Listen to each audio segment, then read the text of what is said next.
I was becoming increasingly invested in looking at the youth of America.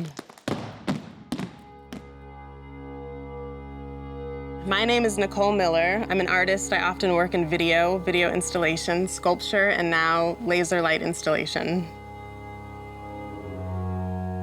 I grew up as a ballet dancer. I was the only dancer of color that I knew about when I was a kid. I didn't have any idols to look up to as ballet dancers, dancers of color.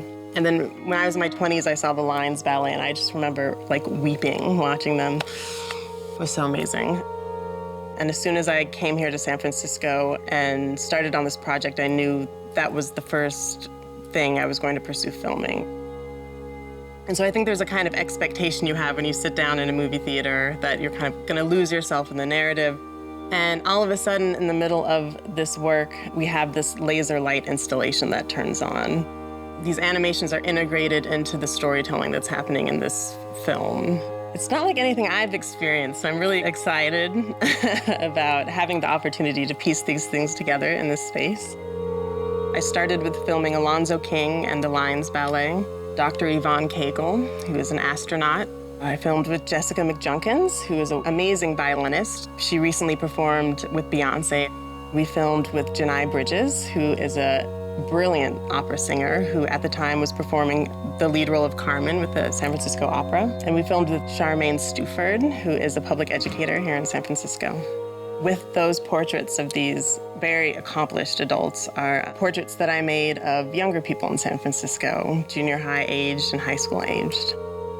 Once I started filming the kids telling me their stories, some of which are very upsetting and very generously delivered to me, I realized that there was a sort of conversation happening between them and the adults that I was filming. In some of the more extreme cases, kids who have gone through some traumas, trying to figure out a way to articulate the traumas that they have gone through. And realizing that because they're not fully able to, that they're much too young to have gone through something like that.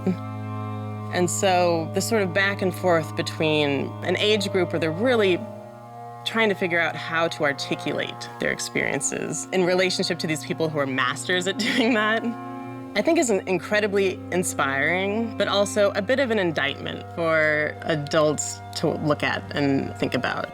And I think we have a sort of general problem in America that not everybody sees all children as children that need to be taken care of. The messages that they need to hear to realize that they are part of the narrative of anybody that becomes an astronaut, becomes an opera singer, becomes a famous choreographer. Because some of the things that the young people are talking about are things that they should not have had to go through.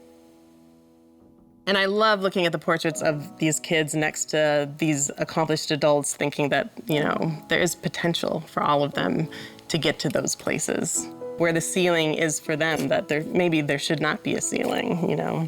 No matter what they end up doing, that their story is just as important, right? That they are on an equal level as some of the most well-respected people in the city they live in.